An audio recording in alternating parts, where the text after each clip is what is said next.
Joe, buddy, what is happening, my friend? Welcome to Sitcom My Face. So, this episode, me, Nick, Paul, Anthony, we talked about a classic 1970s show. We spent a little time in the 70s recently.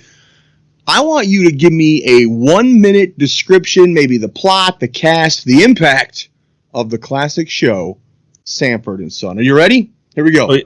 Go. Highly recommended with English muffin toast, not regular toast, not even Texas toast. Sanford and possibly his son. That is a good call. That is actually, there are two characters. One is Sanford and one is his son. Growing up, I was not always in front of a TV. I was always an outdoor child, but I do know of Sanford and Son. If you were my child, I would also lock you outside. Continue. I do know that my grandparents they watched the show. They were really into it. I could not place the theme song right now. Premise of the show. What was Sanford and his son's occupation?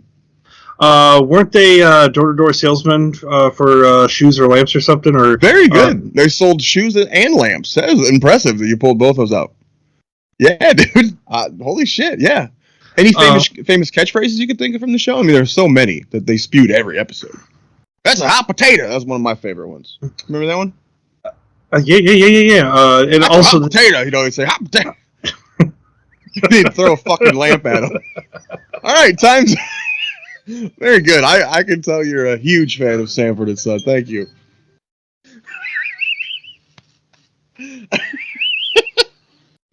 Oh, they're black also. I did not know that. I wonder what's on the tube.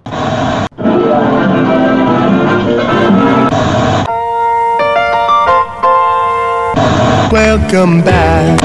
Thank you for being a friend. What you talking about, Willis? You are a meathead. Nothing for you.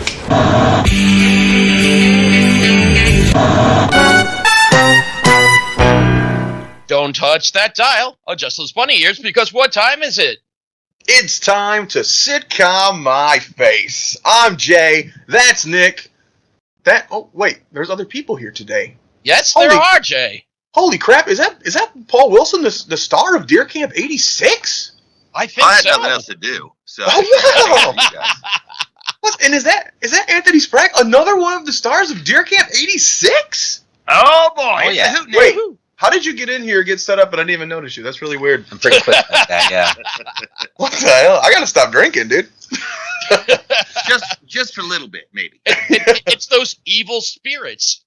Yes. Speaking of, what are we drinking on tonight, buddy? We are drinking the world's very first Native American energy drink on the planet. Really?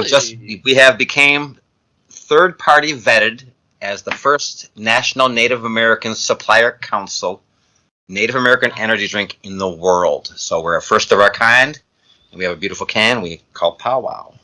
Powwow And Energy. we love Excellent. it. It is wonderful. We have new flavors coming out too. I'm excited. Let's start out by the most important thing. It is delicious. Very, extremely delicious. Thank you. This one especially, I love coconut. Anything. I'm an Almond Joy boy, so. And also, hey now. in the movie of Deer Camp 86, in the bar scenes, if you notice the green drinks in the bar, that's this. That's what's in the can. So this is in the movie. Yep, and our company name is Eagle and Crane, and you see my symbol in the movie as well. If you stop it at just the right time, you can see our company logo in the film. Now, Awesome. is this distributed as far as across the U.S. yet, or is not it yet. regional right now? We're brand new. I made the drink to come out simultaneously with the movie. Oh, excellent. So so this is in the movie, and we came out just recently. So we're going to be going to some music festivals here real soon with about 30 or 40,000 cans, and we're going to see how we do it. We're going to practice and become a black belt at selling drinks soon. Awesome. And speaking of the movie, I mean, you have the best person possible right there to promote real quick Deer Camp. And yeah, I'm looking at you, bro. I'm looking right at you. I mean, Nick asked me last episode. I said, let's not talk about how the movie is and doing, and let's let a week go by and we'll talk to the professional speaker. I'm so I'm so proud of it, and obviously you. I mean, I think you're the runaway train that people are going to go. Who is that guy? I gotta watch him more. Run away. I don't know about running. Maybe walk away. Man, you carried that movie so well. You're fantastic. We all jumped on the buck truck. For real. It was, I mean, what a joy, what a pleasure, and what a time when the world was falling apart that we were able to pull this great team together with Eric and Harold Kronk, and Philip Roy, who shot it, and everybody. I mean, everybody. Anthony. What a great team. And then our cast, the entire cast, and it was. I think I have never made a movie or a television show where we're so confined, beyond the obvious of being confined because of COVID, but we had a chance to kind of really build this great little commune, and and I think that kind of shows on screen how we all kind of, especially the guys, how they just kind of fit together so well. And then to have this great product to go out to, over 1,400 screens, and do reasonably well considering that it's not a Hollywood movie. I mean, we made this. I think Kronk's line is like $4 in a bucket of chicken. I mean, we really scraped nickels together and had some wonderful friends and great team. That really said, I got a truck, I got a farm, I got a cabin, and it just seemed, not to sound cornpone, but it was just perfectly, serendipitous, I think at the time when the world was falling apart, and we didn't even know the extent to which COVID would impact not just America, but the world, and sadly, all those deaths. And we just kind of chugged along and, protected ourselves and, made sure that we were going to tell this great little story. And I think at the heart of it was that, that very organic reality that Eric and Harold had seen those billboards in Michigan about missing and murdered Indigenous women. And it was like, let's learn more about that. And, and I remember saying early on, the white guys don't need to be talking about this. But as fate would have it, I think it's everybody should be talking about this. Right. So us white guys are going to talk about it. But in fact, you're the perfect person to speak about this. Actually, people not in our community that's who should be speaking about it. So well, this is hundreds of years of this problem, and for us to be able to. And by the way, for those that haven't seen the movie and that will see the movie, and you should, yes.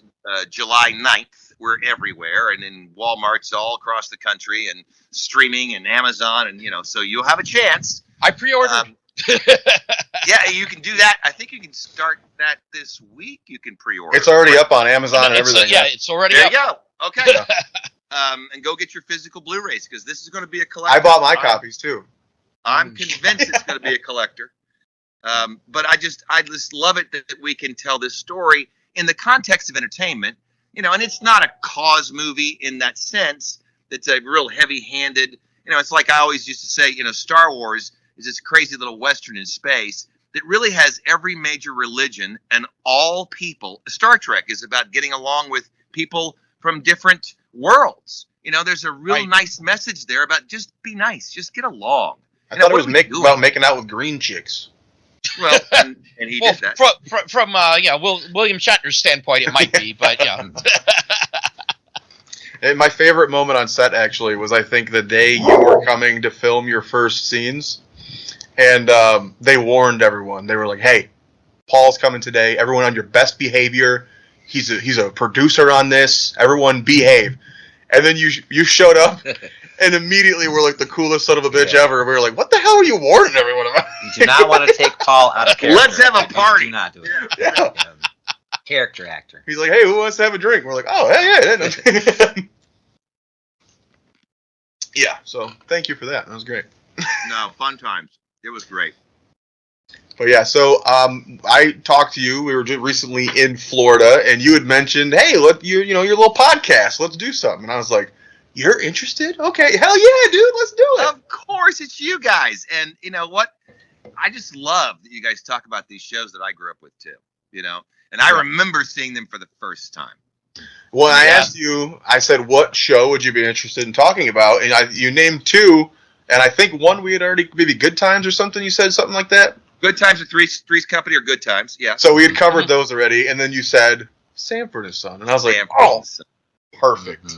Because we had just spent a little time in the 70s. We did a debate show, kind of the shows of the 70s versus the shows of the 80s, and we just covered Welcome Back, Kotter. So, right.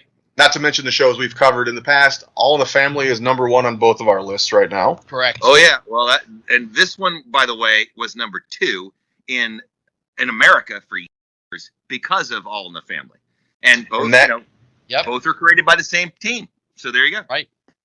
Norman Lear. There's more similarities too. Yeah, with the Norman Lear. I'm sure you're gonna hit it right now, Jay. Well, I was going to say, so All in the Family was a massive success, as we discussed on that episode. So he was like, what other shows from over the seas can we bring to the U.S.? And, of course, he found, what was it called, Steptoe and Son? Steptoe and Son. Yeah, and it was, and that was a hit over there, too. I mean, and All in the Family came from British TV as well. Till Death Do Us Part. Yeah, and those two guys, I love it that these two guys, two white dudes, then, and as the story goes, went to Vegas and saw this guy named Red Fox and said, "Oh my God," and then went to, and I'm just going to say it as a musician, the best theme song, title song of all time, instrumental, yeah.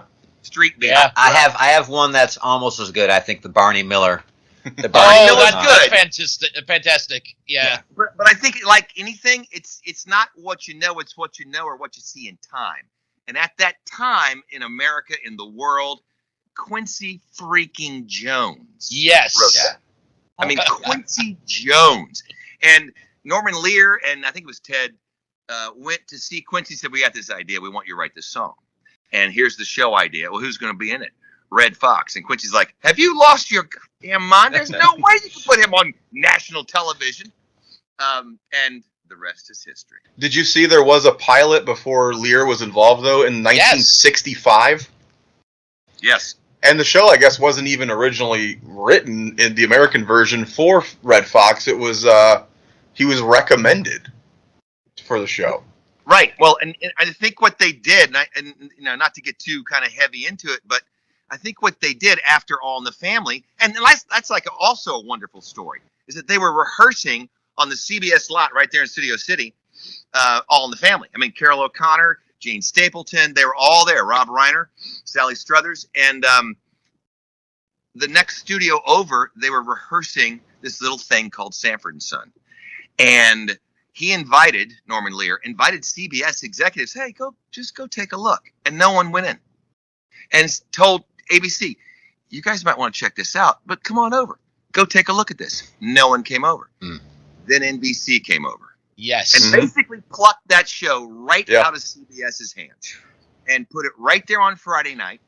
And it was the number 2 show behind. I mean, and in that first season, Red Fox lost the Emmy. He was nominated for an Emmy, his first television role of any real consequence. The lead, a black dude who was known to be probably, if not the most foul stand-up comic of all time. You mean he worked Blue?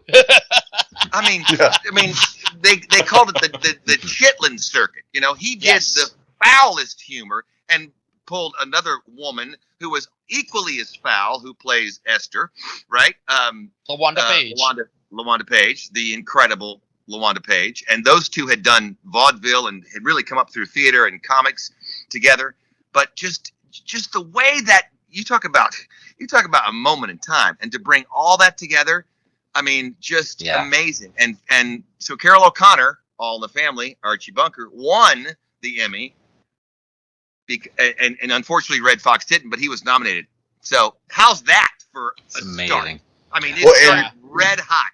They said Clavon Little was originally approached to be involved, and he was actually not available, but he recommended Red Fox for the show because he had worked on some film with him.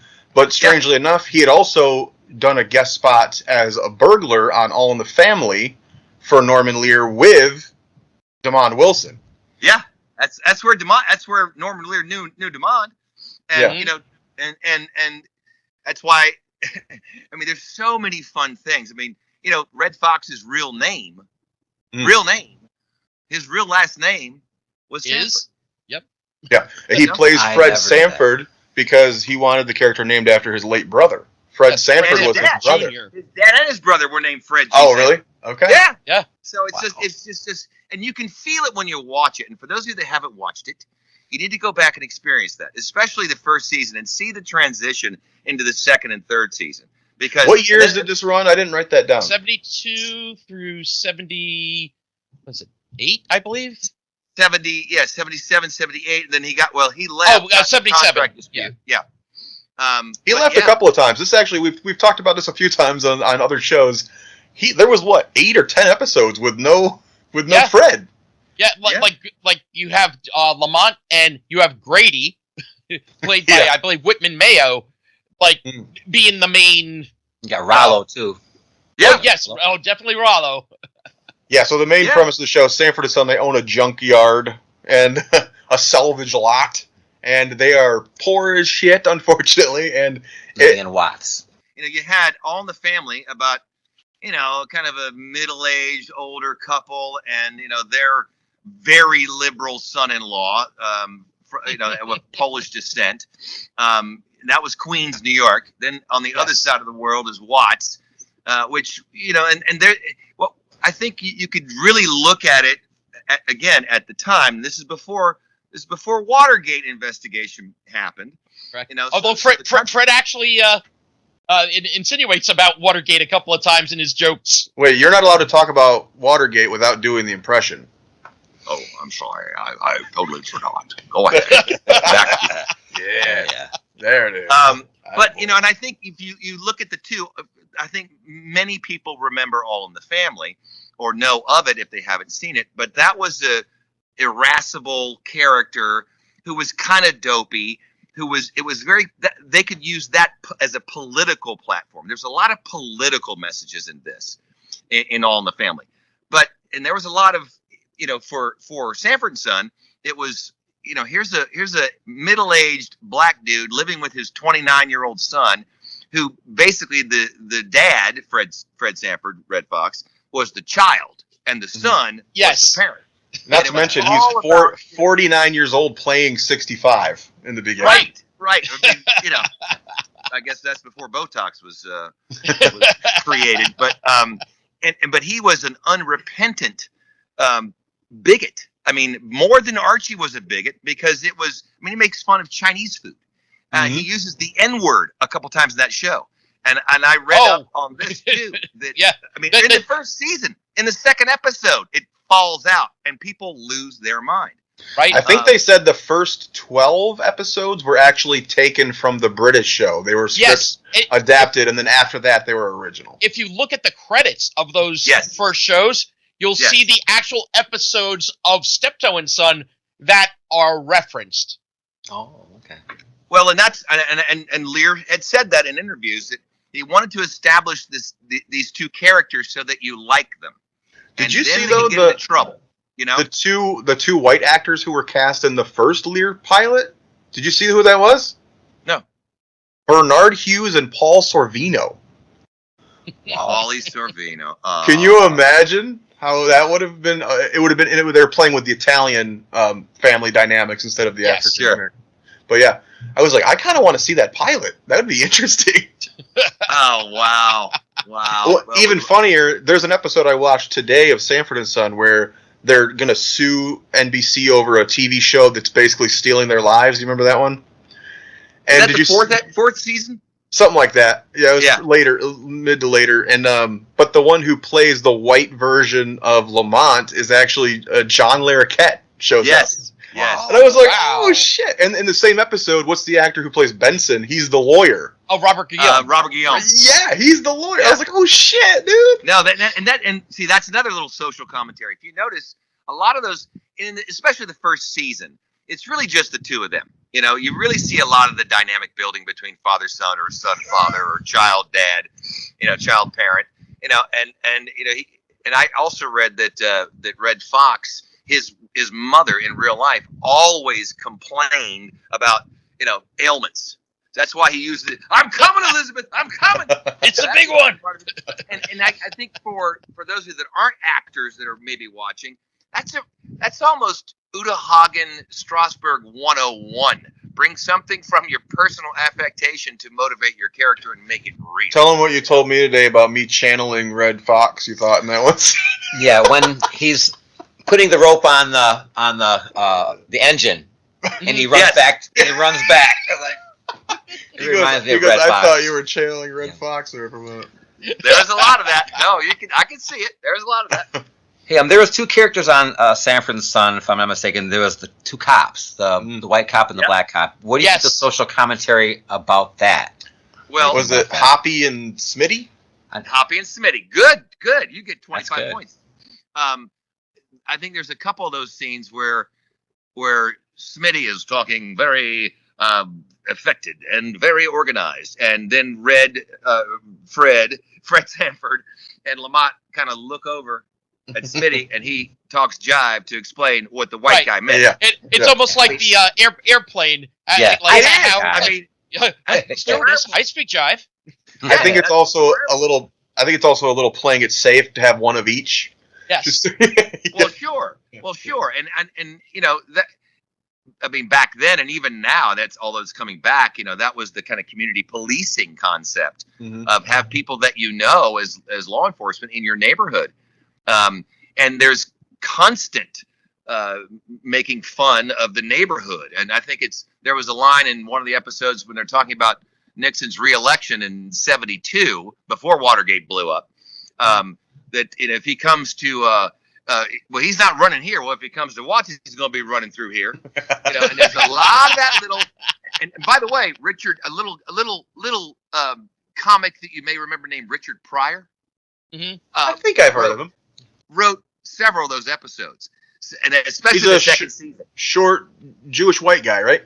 Yeah. Right. Yeah, very nebbish. Yeah. Very And Paul Mooney, the great Paul Mooney. I mean, those two brought a level, and you can really see it start to heat up in the second and third season, where the interplay between the two becomes not just skitty, but it's, you know, we've seen couples before. We've seen guys before.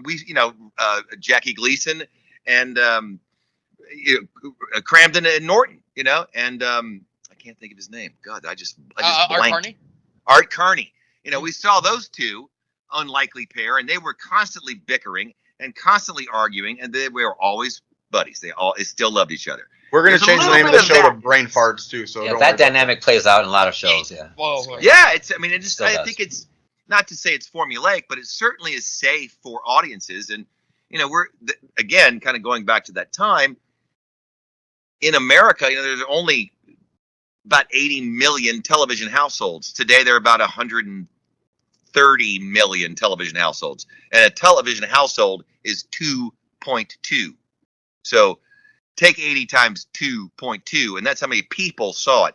And even in their first couple episodes on Friday night at 8 o'clock, I mean, they had the prime spot on 8 at 8 o'clock. And there was they got like a 27 rating. It's 27% of America was watching that. That's over 25 million people were watching the first episode. Well, yeah, and you talk, you know, it's representation, because this is before even like Jeffersons had spun off, hadn't done happen yet, right? And what's happening in Good Times.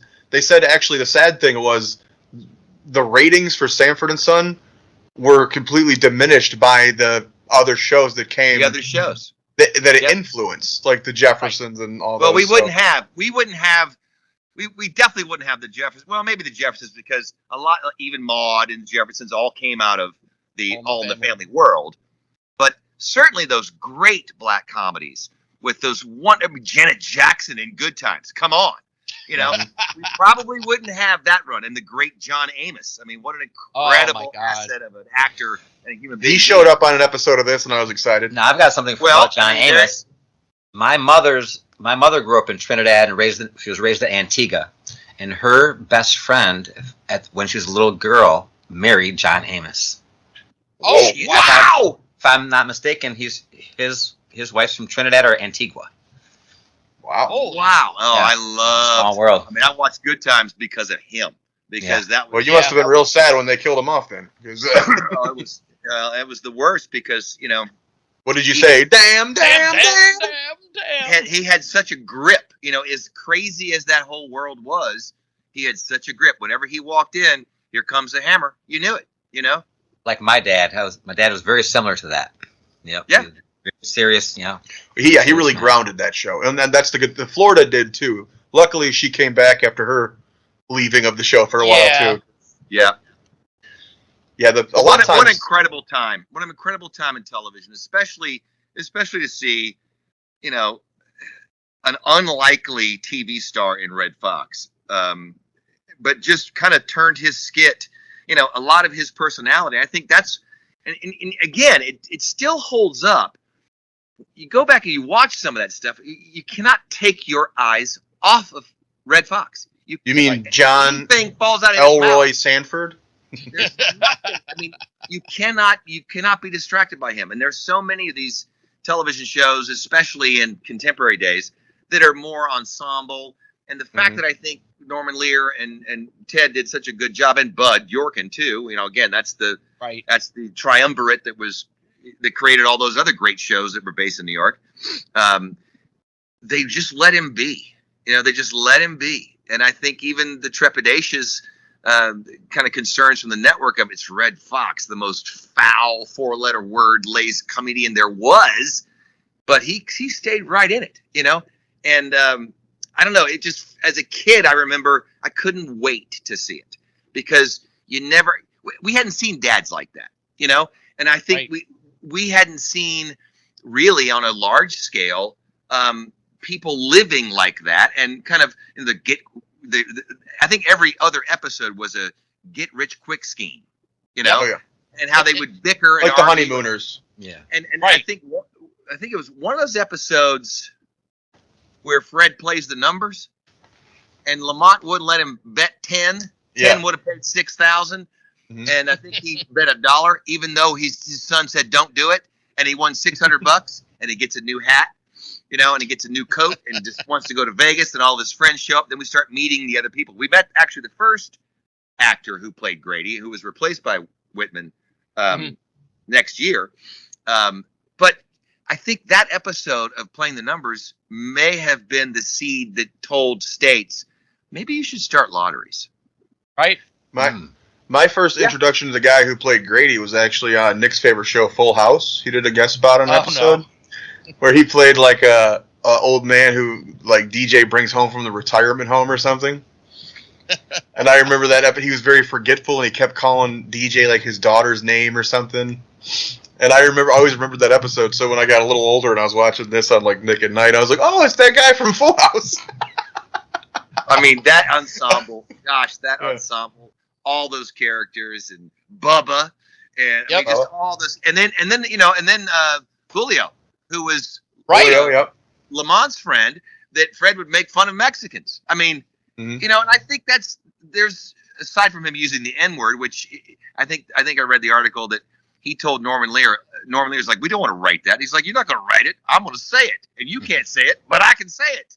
Yeah, which is funny because they use it on the Jeffersons too. So definitely. I mean, that was a time of freedom of expression, and I think people were, we had yet to deal with, the calamities of government uproar thanks to Watergate and a lot of that. But still, that was a time when it was okay to laugh at ridiculous. Again, it was fake. It's television. It's fake. Mm-hmm. It's a multi-camera shoot in the studio with a live audience. They're laughing, by the way. We can laugh too. And that's exactly what we talk about. It's amazing to be able to have the conversations, right? But you're laughing, so you don't even realize you're having the conversations. Well, just like we had said about Archie Bunker, it's like people love this bigot, but it's like it's not that they love that his bigotry. It's like that he's the dumb one. He's the one that's like, oh, okay, he hasn't caught up to the modern age. He hasn't he's the butt of the joke. He's the butt of the joke. He's not the one that, I'm with Archie, But it's a great way to fool people who might even think like him, into having the conversation without even realizing they're having it. Right. And so you're actually getting points in their head without them knowing it, which is genius. That's a good point, because Archie always paid for his bigotry in some shape or form. Yes. You know, there was always a button on the end of one of those episodes or one of those sequences where he would make the wrong move and then he'd end up, defeated. Fred Sanford was unrepentant, but he was funny and lovable. And if you notice, there's a lot too of a lot of this religious. There's a lot of Christian themes. There's a lot making fun of Jewish people. Then he wants a Jewish lawyer. Yep. Making fun of Mexicans, and then one moves next door and becomes his son's best friend. Yeah. And they all get along. The one that made me laugh a lot was when he goes to the dentist and he doesn't want the black dentist, because even he thinks the black dentist is going to be less educated than the white dentist. So then the white dentist comes in and is like, you know what? You actually need probably a little surgery, so I'm going to go get our specialist. And the black dentist comes back in, and he's like literally the head of oral surgery in the place. Yeah. And he's just like, what were you saying? He's like, open your mouth wide so I can remove your foot from it.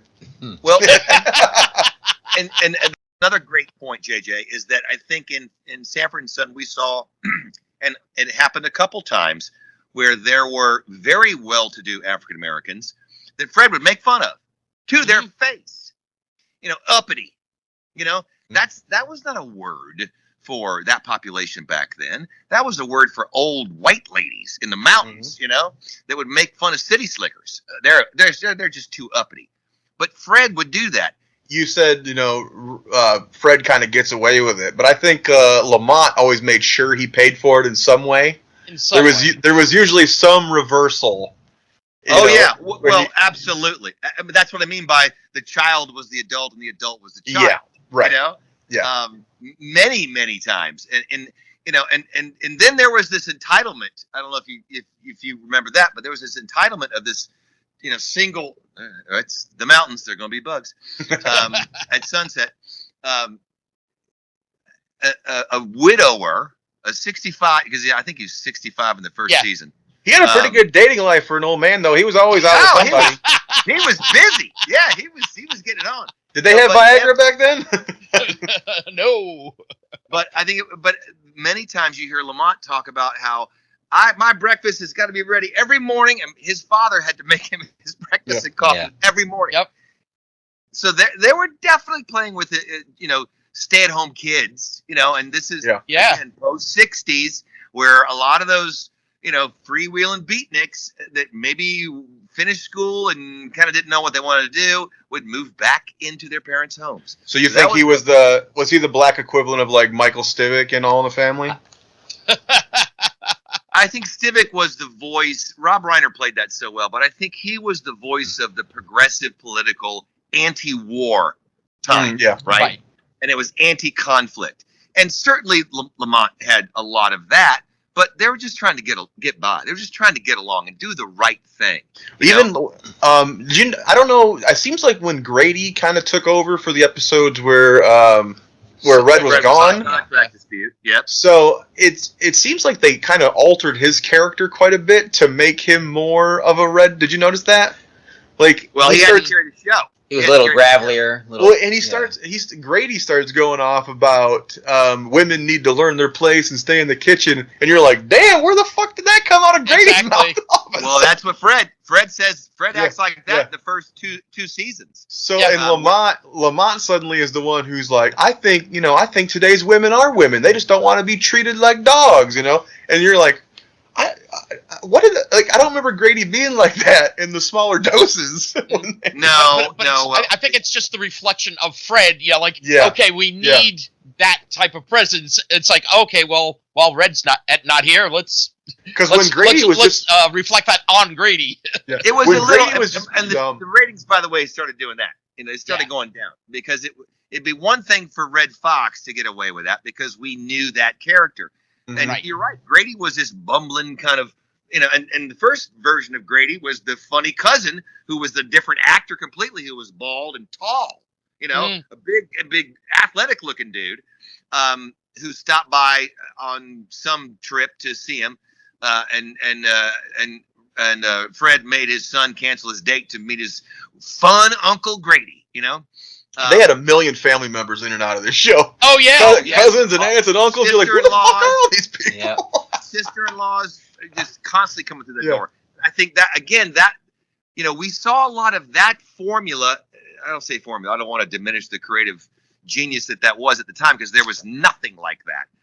Certainly you go back to the original Honeymooners. It was always fun when Art Carney's character would blow through that door or knock on that door. That became kind of a Kramer thing that we saw in the 80s.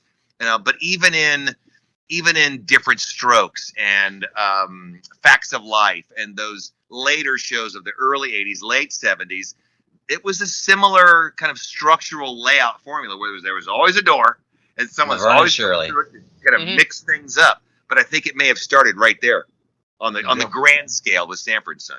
Well, you mentioned Aunt Esther. I was shocked she didn't even show up till midway into season 2. That's right. 2:15, and you're like, right? I think it's 2:15, and I was like, wow, like such an important part of the show, and she doesn't even come in till a third of it in almost. I have a Ethel, theory. though. Ethel's from when? When did Ethel come in? Sister-in-law. Aunt Ethel was there early. Yeah, she was early. Yeah, just season 2 early. Yeah. Okay. Here's my theory there, because having analyzed media for a long time when I'm not wearing makeup, 40% of that Friday night audience were women 50 plus. In 1972, 73, and 70, 40%. And so Grady got his way. They were staying at home. Well, so that's why they wanted to populate with more ladies. And then, of course, Red Fox brings in the incomparable LaWanda Page, and and she's the Bible thumping. My goodness. She creates this great friction every time she would enter, and he would call her things like gorilla. I mean, you talk about getting away with things that sadly, I think today people would just lose their mind and light their TV on nobody fire. tell Roseanne he got away with that. Could be bad times. But yeah, some of the best moments of this show, I think, are the conflicts between Fred and Esther. Yeah, it's did you see the one with the beauty contest? Oh yes. Yeah. Oh, just even they're doing like this duet as part of the beauty contest, like the talent show part, and they're doing by the old mill stream, and they're inserting their own little insults as they're singing. Nothing like it. Honestly, I think Aunt Esther and Grady might even be my 2 favorite characters on the show, even more than Fred sometimes. I would agree with that. I mean, I think maybe 2. I would agree with that, because you kind of knew where Fred was going to, even though you didn't know what he was going to say, you knew it was going to be funny. It was always a reaction to something that, and he had and again, I'll go back to the writing, because they had some great quips and one-liners that were very, very vaudevillian, very stand-up like, bang, bang, bang, move on. There was not a lot of talky. There was some of that when the camera would move. And I could see some of the mics dropping in the frame from the top of the frame sometimes. I pointed one out to him earlier. Yeah, we were just looking at that. There were some ad libs there. Those 2 would rehearse, and then Fred was like, "Just follow me," because with all those little songs he'd sing all the time too. Oh yeah. And would I be sure? I don't know the lyrics to the songs, but he would just sing the most random freaking song, be cooking or pouring a drink or whatever. Yep. But I think you said it. The conflict, because there really wasn't there was kind of like this external conflict based on these 2 guys, the widower and her son, that were just junk dealers trying to make money and trying to pay off things, and they were always broke, and people were always asking for money, and they were always losing money. And then she shows up, and it's like, this is going to be interesting. And it was every time she was there. And she got, every time she would enter later, as we got to know her, it was a giant applause. Here she comes. Now the show begins. When she I think actually my favorite Lamont scene was in the pilot at the auction, when he's doing he's noticing everyone's just kind of got their own little thing to bid. Yeah. Oh yeah. So he starts doing the crazy winking and the pulling on the collar and the Like he's doing every little thing, and it's so funny. Trying to drive the bid up, and then of course, last second. It was the little porcelain figurine that he got for like $50 or something. Yeah. And they had an offer to buy it for like I think $100, and they didn't take it. And he turned down $850, took it to auction, had a guy going to pay $1,500, and then fucking Fred goes $2,000, and he's like, "What the hell you doing?" It's perfect. I mean, perfect. He's like, "I'm trying to drive the price up," and he's like, "No, we had it, dude. We had it." And in that scene too, what was really great directing was you saw Fred. There's a 2-shot where Fred and Lamont, and then Lamont sees the studious white guy with a mustache, doing all that. Like, oh, let's go watch him. And then Fred kind of wipes out of frame, and you don't know where Fred is. Next thing you know, Fred's sitting down. It's like, oh God, here we go. Yeah, that was so funny. Yeah, I loved all the side characters in this. Like that ever again. Sadly, I don't think we'll see anything like that ever again. No. I mean, I hope we can get to a point where freedom of expression and creative writing and certainly performances and acting that is fake, by the way, can be treated as entertainment and not politically edged. I mean, I saw somewhere where Julia Louis-Dreyfus kind of reacted to Jerry Seinfeld's line about how the so-called woke world has ruined comedy, and she even had a retort of like, but sensitive things, we need to be paying attention to, or something like that. It was almost like, I mean, we know that. Do we have? They didn't have that. They didn't have Michael Richards comment on that. Interesting. I think I wonder what that would have sounded like, Jay. I think he's just. I really hope to see him again, and I think he's coming back. I mean, look. Yeah, look he had a book tour recently. I think we'll see him again in some shape or form. Maybe not quite as the indelible character that Kramer was on Seinfeld, but I don't know. We got to get past that. But that's just actually. There was a great episode of Curb Your Enthusiasm where he helped a lot of people get past that by embracing the moment and being like, "I'm an idiot," but then it ends with a moment building up to that. You just have to watch it. I don't want to spoil it. I will now. I got something else to watch. But it involves JB Smoove, who's also brilliant on that show. Oh, yeah. The thing that fascinated me most about Sanford and Son is the fact that they were able to get all these famous celebrities in their little junkyard in Watts. Yeah. Why are all these celebrities showing up at a junkyard? They just run into people all over town, and they're like, "Yeah, I was at NBC Studios today delivering a TV." Everyone wanted to be a part of that. I mean, once that thing took off, I mean, again, there was nothing. We had seen nothing like that. I mean, the first season is basically just those two guys, two African-American comics. And, let's not forget how good DeMond was. Oh, yeah. Whose first name was Grady, by the way, which is where Grady came from. Yep. Grady.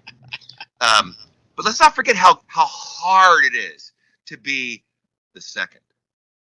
To be the straight guy, to keep the character moving, right? And that's a very hard thing. Dean Martin is often overlooked for doing that with Jerry Lewis. Often overlooked, but what an incredible actor he really was, just to kind of stay in your shoes. Well, I'm more, crazy, I understand celebrities wanting to be on the show, maybe playing a character that would make sense in the world, but these are celebrities playing themselves, right? Showing up I'm saying, as themselves showing up at a junkyard in Watts. What the fuck?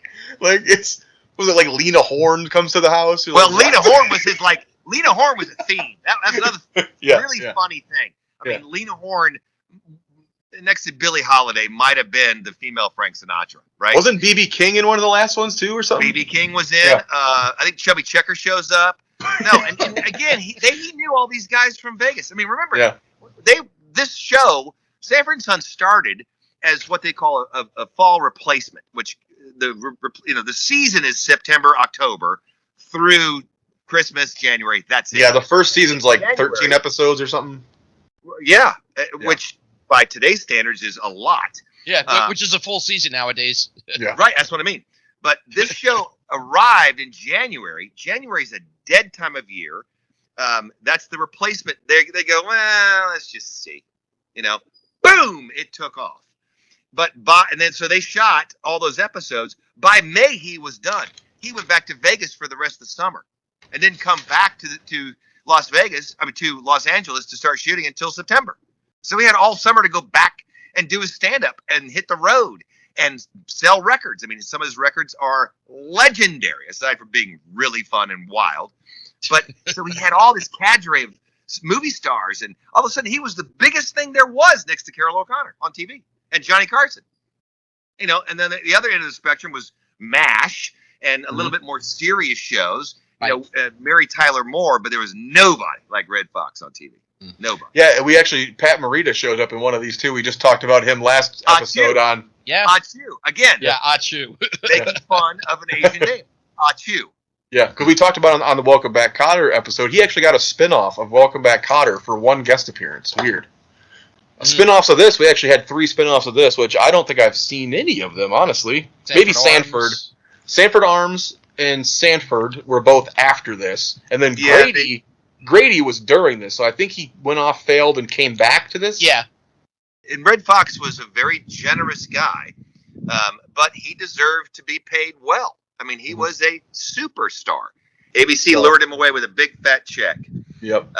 And you know, these guys, Richard Pryor, Paul Mooney, Red Fox, these guys started with a guy named Flip Wilson.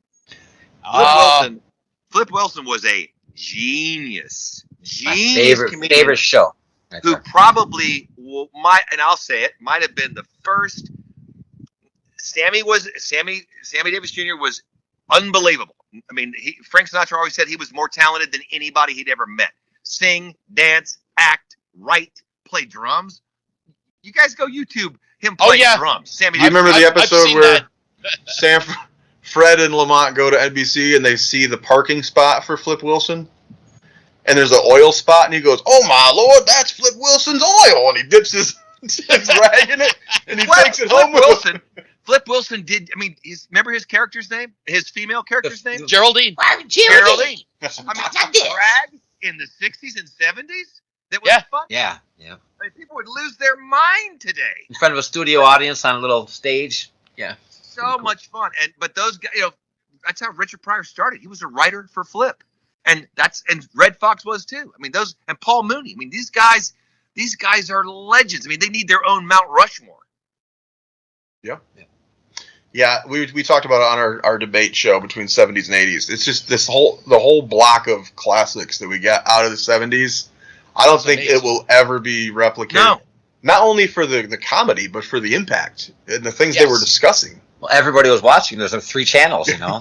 Yeah. Well, and you know, even I mean, look at the great show that is West Wing.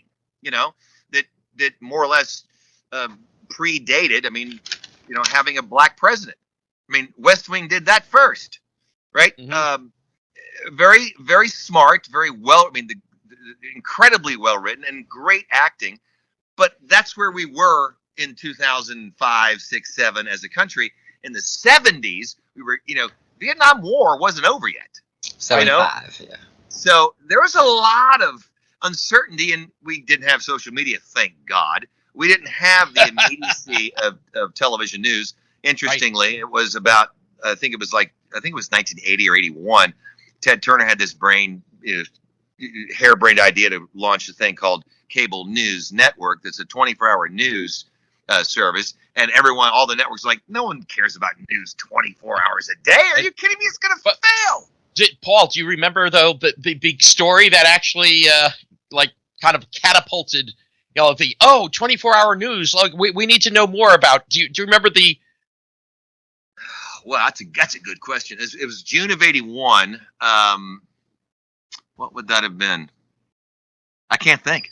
Yeah, it was Baby Jessica fell in the well. Oh, the baby in the well. Yeah, that was the big, and people wanted to know the updates. It's like, we have a 24-hour news network that we can listen for updates. No one cared when I fell in the well. My fat ass just got stuck at the top. They just pulled me right out and said, "Watch where you're going, fat ass." We knew you'd be okay.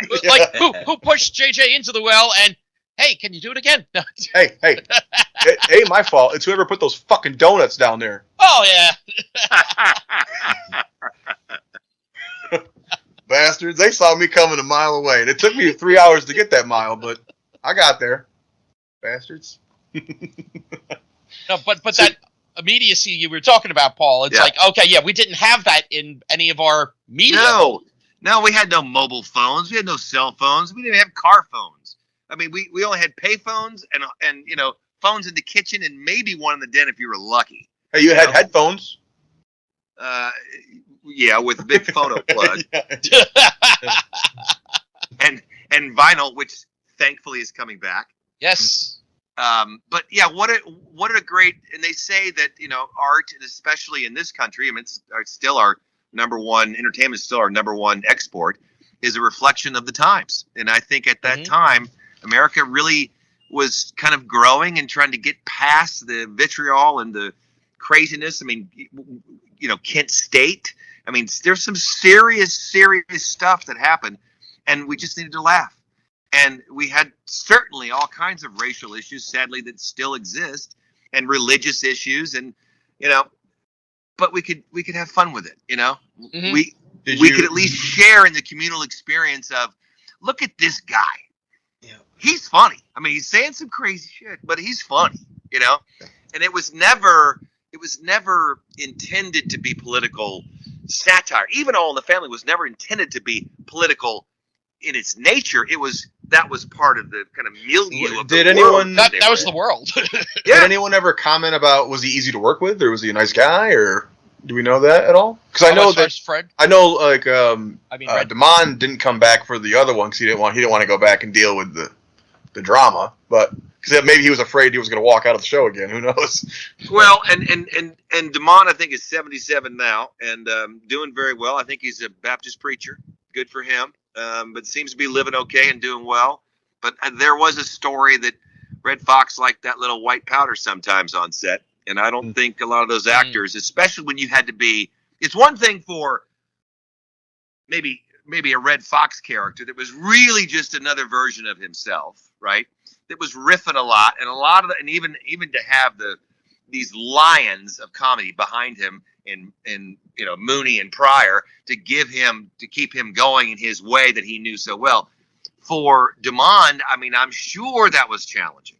Aside from the fact that Damon didn't make hardly anything, You're talking about like Benefiber or Metamucil, I assume? White?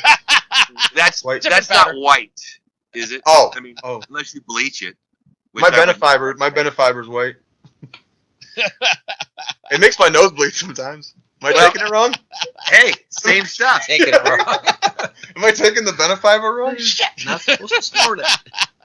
Yeah, actually, when it comes to Red Fox, as far as being, getting along with people and that, actually, Pat Morita actually had told stories of how Red, helped him, go forward. Had actually, get a home, Oh, he was a very generous guy, I think, in real life too, especially to his friends. But I think he wanted to. I mean, he really wanted to be a player, and he really wanted to be good, and be bigger and have influence. I mean, and sadly, he, Did he give his fortune away? Did he give his fortune away? Yeah, he did. But sadly, ultimately, he died, of the heart attack that Fred Sanford always threatened that he would die of, and I think he died too soon. Yeah, he was on a show. He was on a show when he died. He was kind of having a little bit of a comeback. Yes, that was with Della Reese. I think it was Eddie Murphy produced thing. Something Place. No. I think it was Della Reese, right? I'm not cheating, so you guys can, Yeah, Royal Family with Della Reese. The Royal Family, yes. That's what it was. Yeah. Okay. I think we had, as a contemporary audience, America had kind of moved on to the next phase because it wasn't that charming, fun father-son. That we had to peek into what it was like to live like that. It's like when you get to Lucy's last show and she's the most brilliant woman ever, but now she's 80 years old trying to do pratfalls, and you're like, "Ow, lady, quit it!" No. And lonely, and you miss Ethel, and you miss Fred, and it's just zeitgeist is hard to hold on to. I mean, when it happens, great, ride that wave, but it's going to hit the beach. Did you have any standout episodes of Sanford and Son that was your favorites? Me? Anybody? Yeah. Yeah, I mean, I like the numbers one because I think that I think that's the first episode of season 2. Yeah, I like that one a lot. I also like I like a lot of the later, I think season 3, when we start meeting some of these stars, right? And we start really, and they're doing a little bit better, but it's funny, and Fred just really doesn't change much. I mean, he tries to, but just really doesn't, You big dummy. There was less of that later, it became more of a joke button as opposed to just a kind of a non sequitur that would fall out early, But I think that numbers where he's playing the numbers, and then he ends up giving the money. He wins $600, and then I think Bubba's supposed to take him to Las Vegas because he books a flight to go gamble in Las Vegas because he wins $600, right? And then Bubba's car gets not repoed, but I think his ex-wife sues him for back alimony, and he needs $250 to get his car out.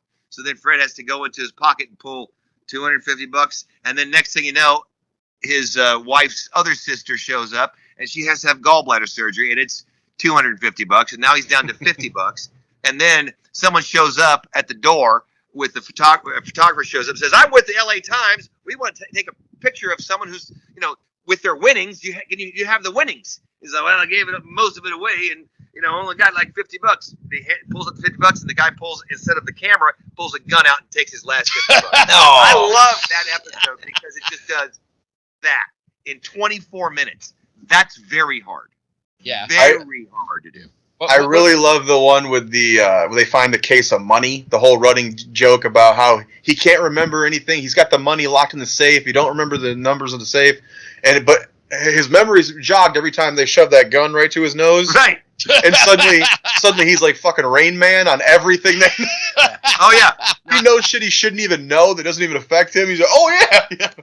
Well, even he would always talk about his arthritis. And by the way, he was doing everything. Yeah.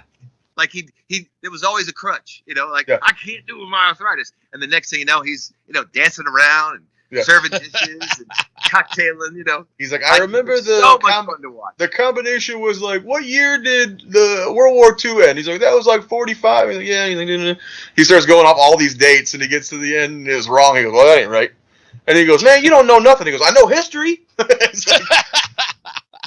Yeah, I liked the like I said, the one with the beauty contest with Esther. I liked also where they get stuck in a raid they were gonna get into movies, not knowing it was a adult porn film. Yeah.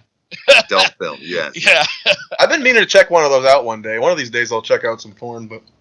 Oh, okay. Yeah, I think they have. I've heard they're pretty popular. I've got a whole shelf full of them. I would be careful if you really value your computer. Just saying. That's what these are for. Over. That's what these are for. Get a burner. Burner phone. Yeah. I always love the episodes. I talked to Nick about this a lot. I love the cliche sitcom episodes, like your trapped episodes. You always have. I watched one on here where he got handcuffed to Esther, which was fun. And of course, he's got a big date that night because he's always got the hottest dates. It's ridiculous.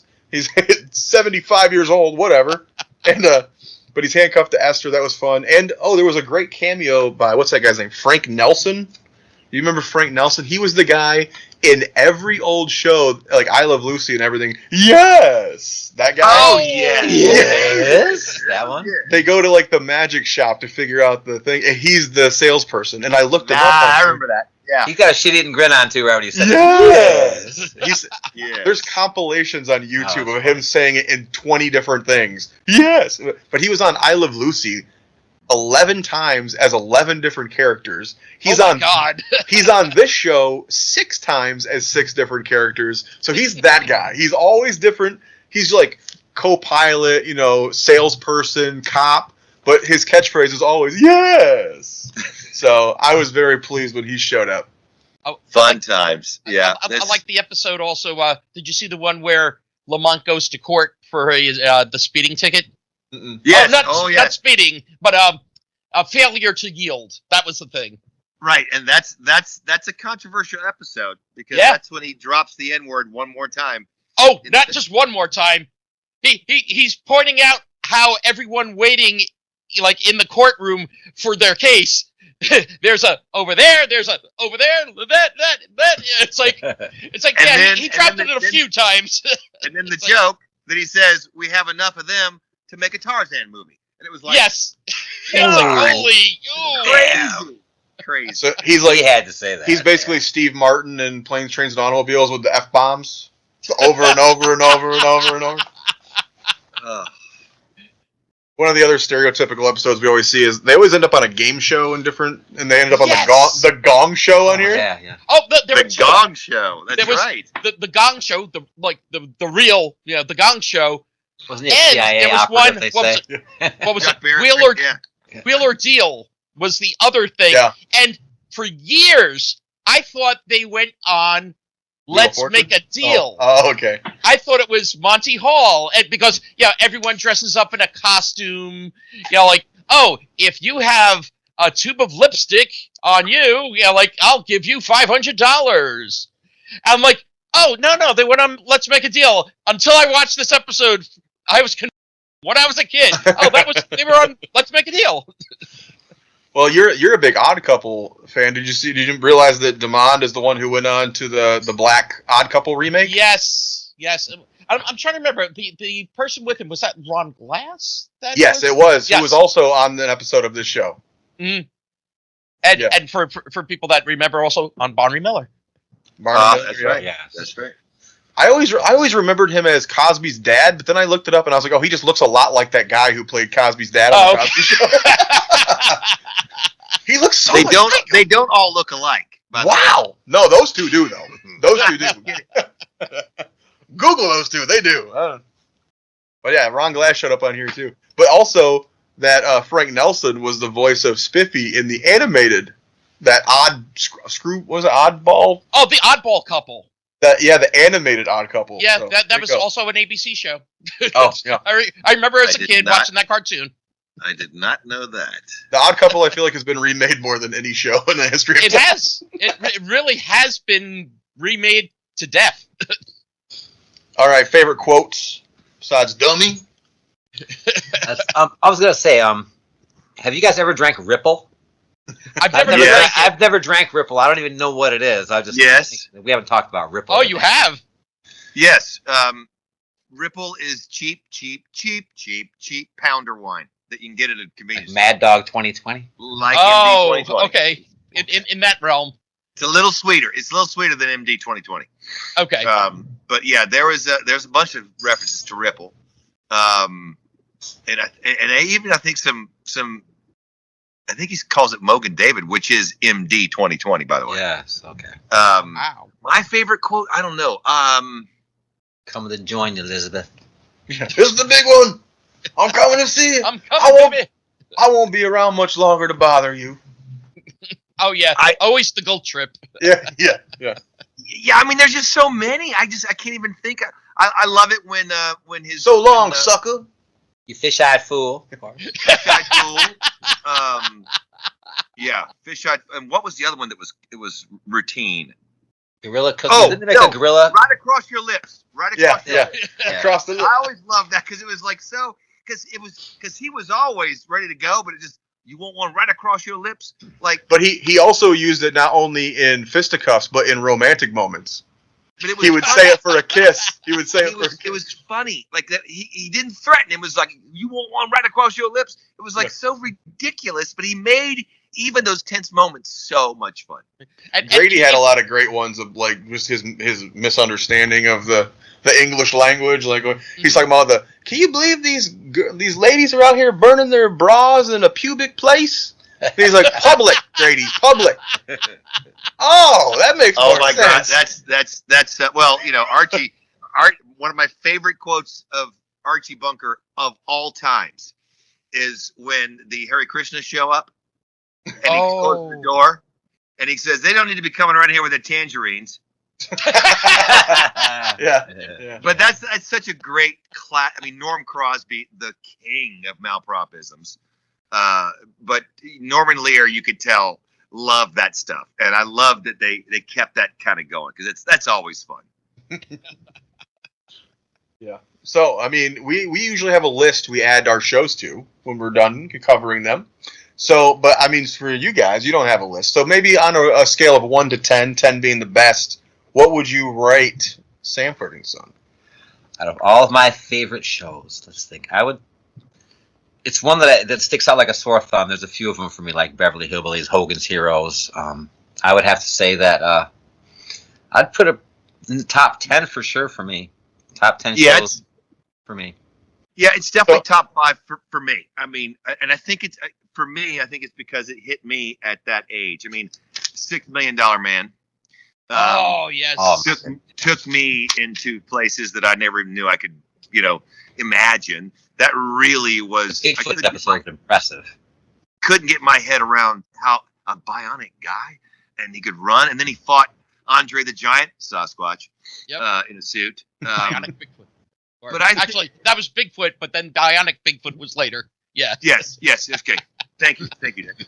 But I mean, Sanford and Son to me. You see why I host this show with him? Yeah. I can't wait to come I'm full back of useless knowledge. I mean, All in the Family's way up there too. I mean, All in the Family is literally number 1 on both of our lists right now. Yeah, it's. I mean, top 5 for me is probably All in the Family. I mean, I did love me some Three's Company, just because of the girls. I mean, love the girl, all the girls. I don't care if they, all of them were great. Definitely, All in the Family is top 1 or 2 for sure. Sanford and Son's right there in the pack. I mean, I wasn't a big MASH fan. I love Seinfeld. Seinfeld I discovered in high school and then in college. But then, we were out kind of partying and having fun in college. So it was like, that was not a routine. I'm going to go deep. Munsters. Mm-hmm. That's probably number 3. Really? We actually covered both Munsters and Addams Family. And I assume you're talking about Rob Zombie's The Munsters, which is very... Although I love Danny Roebuck. I love Danny Roebuck. He was the best part of that movie. Yeah. He was the best part was Danny Roebuck, his grandpa. Yeah, Danny's great, and Danny's married a girl I know in Tampa, and I see them every now and then, and of them, and but the original Munsters, not the colorized, the black and white original Munsters. Not the one where they're actually singing "We're the Munsters." Not that one. Another killer soundtrack, a title song, killer piece of music. I loved Adam 12. I mean, I loved the cop shows. What Adam 12? What Sure. Even Mannix, Rockford Files. Oh, I mean, that's my jam right there. Unfortunately, we've only talked about James Gardner on our worst show so far. It was 8 Simple Rules. Oh, yeah. Ooh. Well, we should talk Rockford Files sometime. That's another great song. Yes, theme songs. The harmonica. That was actually on Billboard Top 100. That's amazing. Unbelievable. Song. I mean, and even like we should do a show about just songs in shows. I mean, I'd be up for that one. Hawaii 5-0, right? Well, we have to do a part 2 of all our favorite theme songs we've talked about. So okay, yeah, that'd be fun. Good. I'd love to we went through and we kind of we rated all the theme songs for all the shows we've covered. So we're about due for the next batch of those. So and what was my favorite of their Jay? I think it was the My Wife and Kids theme. No, I don't. No. It's like remember our ongoing debate on also Full House. Oh yeah. I like the Cheers song. No, making your way every world. Yeah. Again, world today takes everything right you've got. Yeah. Wouldn't you like to get away? Sometimes you wanna go where everybody's listening. That's a good voice there, Anthony. And she's always glad you came. Wait, and Jay's back. This just went dark all of a sudden. It just went right to Buckworld. We should do some harmony real quick. So yeah, Nick, where does this fall on your list, bud? Looking at my list, I'm This is crazy, because it's also the nostalgia factor too, because this is one also grow up like I grew up with. So I'm actually you don't have to tell us you're old. We know. Yeah, thanks. Don't remind me. And I'm actually going to put this at number 13. Oh, okay. Wow. What's it sandwiched between? It is actually sandwiched between Speechless and Good Times. Oh, yeah. Good Times is top 10 for me too. That's good company right there. Yeah. All right, I'm gonna go. I think I debated a little bit, but I think I'm gonna throw mine about 21 out of what are we? Or out of the 48 shows we've covered, and that is right between the Beverly Hillbillies and the Addams Family for me. Got it. I think that's a pretty good spot. It's higher than most. Yeah, very good company for me. That's good company. So I think I like the Beverly Hillbillies just a tiny bit more, just the wackiness of it. But I mean, who doesn't love both the Addams Family and the Beverly Hillbillies? So yeah, well, I thank you both for joining us. Let's get some more plugs in real quick. Wherever you talk about your drink a little more there, sure, socials, whatever you want. Yeah, man. Absolutely. This is Powwow Energy Drink. It's the very first Native American energy drink on the planet. We are third-party vetted by the NNASC, the National Native American Supplier Council. And you're going to be hearing about us real soon. We're going to take over the world with this one. Awesome. On the bottom of our can, it says, "May the world dance and sing together in friendship." So that's kind of where our company Beautiful. And by the way, we should add non-alcoholic energy drink. Yes. We keep it a very simplistic energy drink because 1,000 years ago, Native Americans had tea caffeine for a stimulant. And so the only type of stimulant in here is tea caffeine. B6 and B12 we've added as well. But yeah. But no nasty like taurine or none of no that taurine, no guar, none of that stuff. Yeah. That stuff did not exist in Native America. So we don't put none of that stuff in there. Dude, I can't even count to B6. That's crazy, dude. Yeah, we have dancers all the way around the can as if they're in a powwow. Love it. So Love it. This is the very first Native American designed energy drink in the world. I told him he should sneak on there. Remember the Indian with the star from the Tootsie Pops? I told him he should sneak that silhouette on there just as a little inside joke. That would be good.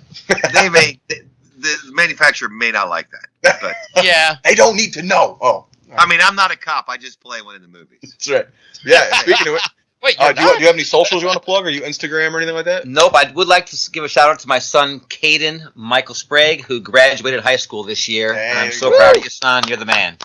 Hope you're having fun in Tennessee right now. Congrats, man. All right, and socials for you, and if you want to talk about a little more about the movie or whatever you want to talk about, man, whatever you want to plug. Go see Deer Camp. Go see Deer Camp, even if you see it in your couch, in your living room. This guy, the guy with the hat, that guy, is worth the price of several DVDs. Buy six. In fact, just in time for back to school. People should go buy the DVDs at Walmart of Deer Camp 86 and, for your friends. But, I'm so proud. I'm so proud of you, JJ, and I'm so proud of you, Anthony, and just everything that we did together in such a short time. We shot that whole thing in like 16 days. I mean, that's incredible. It's amazing. It's amazing. And like even the last day, I mean, what a tight window, because even the last day, and there's a post-credit scene. I'm not going to give it away if you haven't seen the movie, people. But there's a post-credit scene that we shot after everyone had wrapped, because I was the last one there because I drove to Michigan from Florida. So I was like, I don't have to catch a flight. I can just drive back to, where I am right now in the mountains of Virginia, which is only about 9 hours away. And I had this crazy idea, shoot this little scene. And that post-credit scene, let's just say, hopefully sets up something else. It started to snow that day. So we went from like beautiful fall in middle Upper P, Michigan. You don't want to call it Upper P, right? It's kind of northwest, mid northwest. Yeah, I mean, I'm a dumb Florida boy.